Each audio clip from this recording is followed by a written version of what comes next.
Hi, I am RAUL ROA ESTILISTA. We are going to make a short haircut, and for this, we are going to section as follows. We section the entire upper part, above ridge area, and about 2 or 3 centimeters below the crown of the head. We are going to work it in a circular or horseshoe shape, as it is called also. Section the sides with a line slightly diagonally from the crown of the head to the back of the ear. We section our first wick to cut in a vertical direction of a thickness of more or less than half a centimeter or a centimeter. And let's cut 2-3 fingers. That will be the guide to cut the entire back of the head. We section another wick parallel to the one we cut. And we keep cutting to 3 fingers. The angle of the hand will be 90 degrees. In the section that we are going to cut, we continue sectioning the wicks to be cut vertically and parallel to the wick immediately before the wick that we have already cut. We continue working 3 fingers and in the same way through this section. This cut is very easy to do because the guide we carry is our fingers. This allows me to make it easier. Someone told me I prefer to create and work with a guide wick. It is another technique, but it requires more skill and more practice to master it perfectly. But as I am aware that not only hairdressers who have experience see my work, it is also seen by people who are just starting out in this profession. And that is why I wanted to show this technique, which is very simple. It is an additional technique, and if it is, much easier. The other techniques require more skill, more knowledge. But I think this technique gives you confidence when cutting. And it gives you a lot of peace of mind, a lot of confidence. What is most needed when you start in this process of learning how to cut hair? Many times, our guiding wick gets lost, and the following strands of hair will be cut shorter or longer. Is when we start to have problems. For this reason, in this haircut, we will use our fingers as a guide, and it will be easier to cut the hair. That will help us to have more confidente. Over time, we can make more complaced cutis and obviously, of greater skill. The only thing to be careful is not to peck us in the part of the birth of our fingers, because we tend to carry the wick very on the edge of the birth of our fingers. And that's when we want to cut hair. And we can peck there in that area of our hands.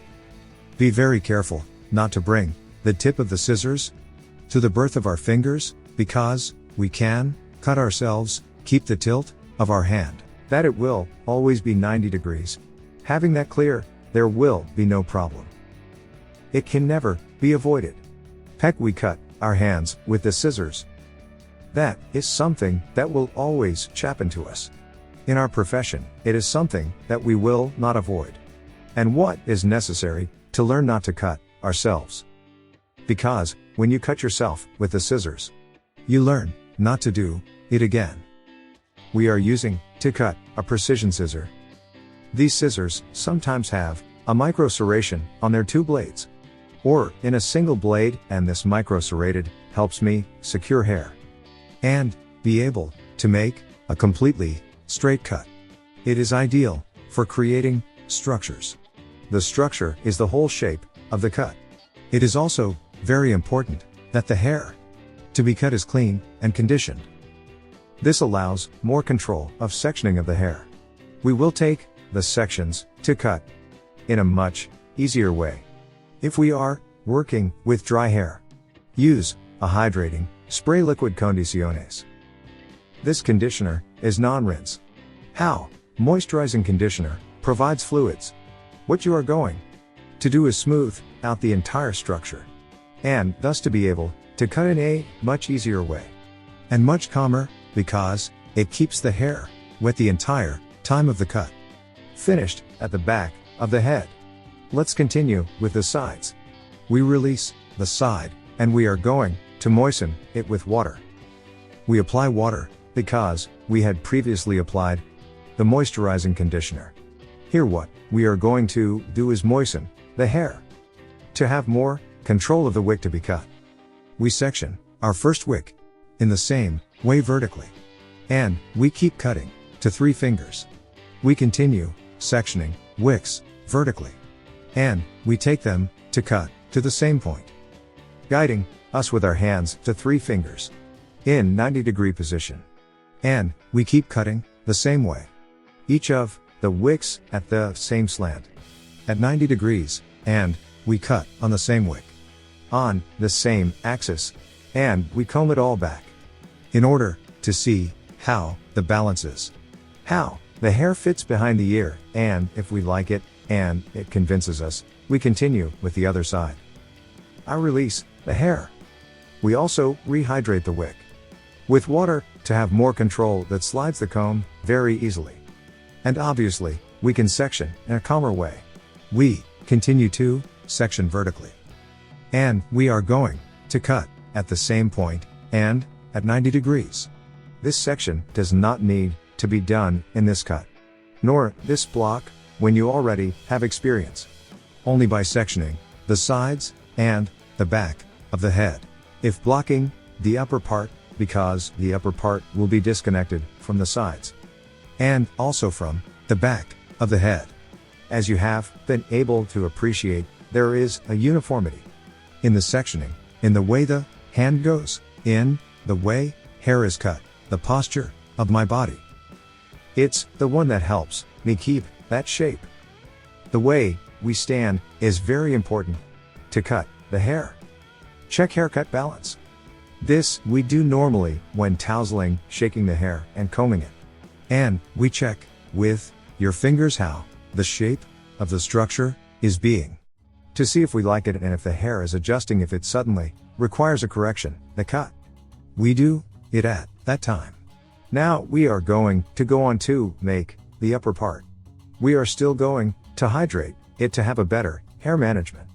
We are going to section our first wick horizontally, and it will be my guiding wick. I raised the wick and directed it, and I'm going to cut it to 4 fingers. Very important to have as a reference the hair from the back from the head. But I am not going to take it to cut to that length. I have it as a reference to define exactly where I should cut. But I won't cut it on that wick. I cut it a centimeter or 2 centimeters higher. More exactly to 4 fingers. I'm going to get rid of the hair length a bit. To have better control, that is much easier.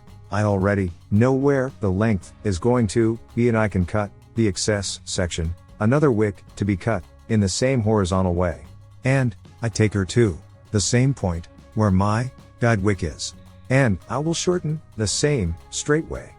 Always starting from the central part. And then the sides of the section, or the sides of each of the wicks. And we cut. Now let's see how we would see it from the front. It will not be possible to see the inclination. But if we can see the way we cut it, we take it to our guide wick that we can see very well. Starting from the central part, we cut straight. And then we look for the sides of the wick. And we continue with our stroke, cutting to 4 fingers and at the same point. So it will be a stable guide wick. It means that the guide wick does not move, stays at the same point. And at this point all the wicks will be cut. We already know how is the way we should cut hair. Now if we can appreciate the inclination very well from each of the wicks, where will they converge to cut each one of them? It is very important that the wicks to be cut be as thin as possible. This will allow the hair to be longer in the front, and the top back of the haircut is going to be shorter. That will give me a cute and modern effect in the finishing of the cut. How are we going to appreciate it? On men or women, short hair can be very flattering. A great haircut can accentuate features and look stylish with any outfit. Short hair can also be ultra feminine. Think of Audrey Hepburn and her pixie cut, or even Miley Cyrus and her no place to hide short hairstyle. I've been seeing a lot of beauty news recently about short hairstyles on women and its correlation to success.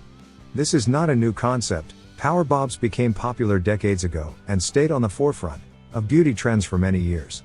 However, there are some studies that show that today's most successful women mostly have short hair. Coincidence? Possibly. But it's definitely something to consider before your next visit to the salon.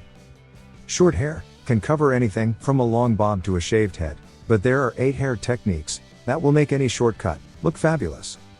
8 things to know about short hair. Short hair looks good on almost all face types.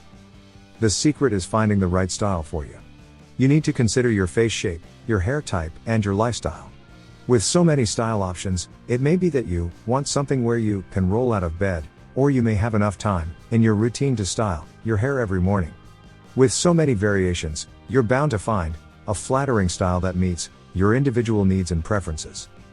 Sometimes, we all need a change. If you've been rocking the same hairstyle for years, then a drastic change might force you out of that rut. I don't mean you should commit to lopping off your locks without serious thought, but be open to the possibility. After a big chop, most people love their new style, although they may be nostalgic for the simplicity of a ponytail or top knot during the first few weeks. Your hairstyle is a personal decision. Our hair goes wherever we go, so we all need to feel good about our hairstyle. As you can see, the upper part is going to be longer than the sides and the back of the head. That's what we call a disconnect, because the haircut is not connecting the sides with the top of the haircut, neither the back of the haircut with the top. The upper part will be longer. In this way, we achieve a modern effect. And now we are going to see how with the filtering technique, we can improve the texture. And also, how to adjust the two structures. The structure that we achieve in the back of the haircut, and the structure which we achieved on the sides of the haircut. Structures are shorter than the top of the cut, as the upper part of the haircut has been longer. Will fall on shorter structures. And we must adjust these structures to the cut with the texture technique. How? We cut horizontally. We correct taking sections vertically. And what we do is cut the excess or those irregularities in the line between one section and another. What should not be left if you take thin sections when cutting. But if I take thick sections, it is important to do this movement to correct the cut or any imperfection that remains in the cut. Thus, we will gain a greater adjustment in the finished. Now we enter the customization process. This is according to the style of each stylist.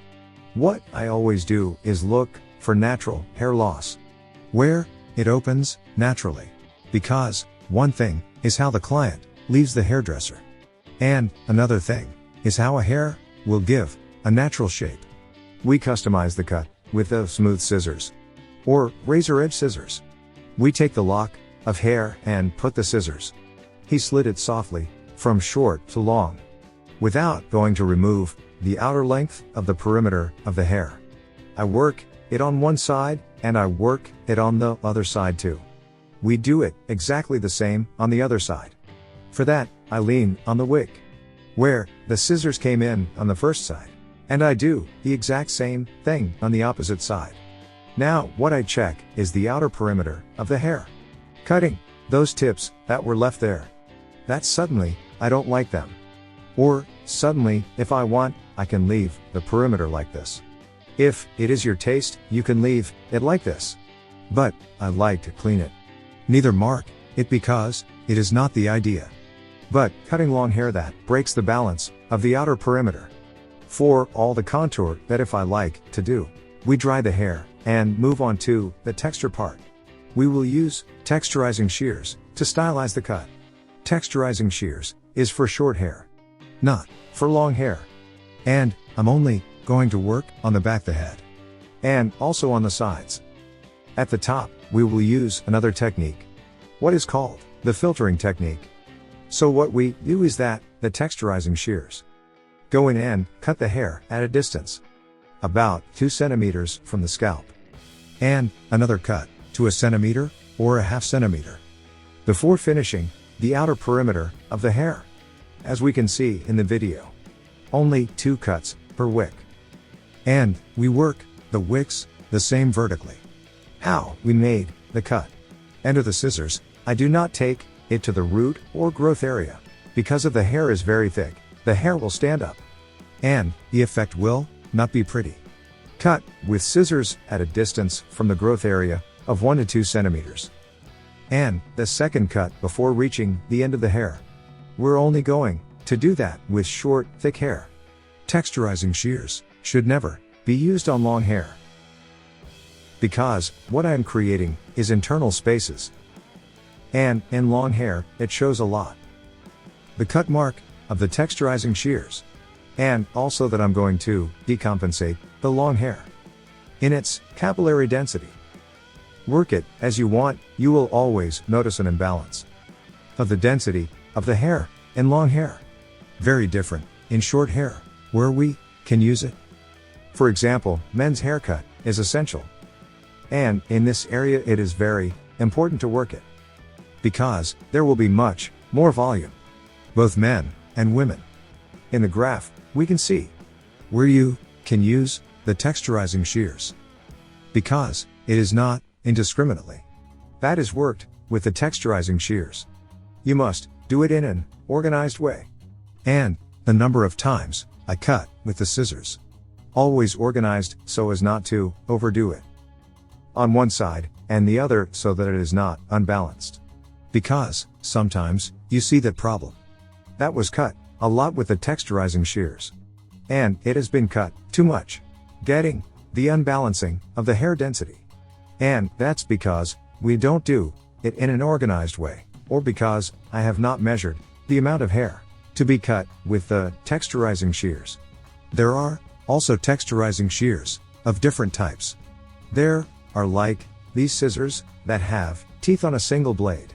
And there are other scissors that have teeth on the 2 blades. And there are other scissors which have very fine teeth. Or much wider the tooth of the scissors. Each of these scissors discharges a different amount of hair. When doing the haircut, you have to know very well the scissors with which I am going to work. In order not to unbalance the hair and the structure. The idea is to remove volume but not to wipe out the volume. After using the texturizing shears on the back of the head and sides, we work with the smooth scissors to perform the filtering technique. This is a technique that is used on long hair, where the scissors parallel to the direction of the hair will enter. And it will create spaces but parallel to the sense of the hair, achieving a totally natural effect. You can search the video on my YouTube channel. Remove volume from hair. In that video, I clearly explain the filtering technique.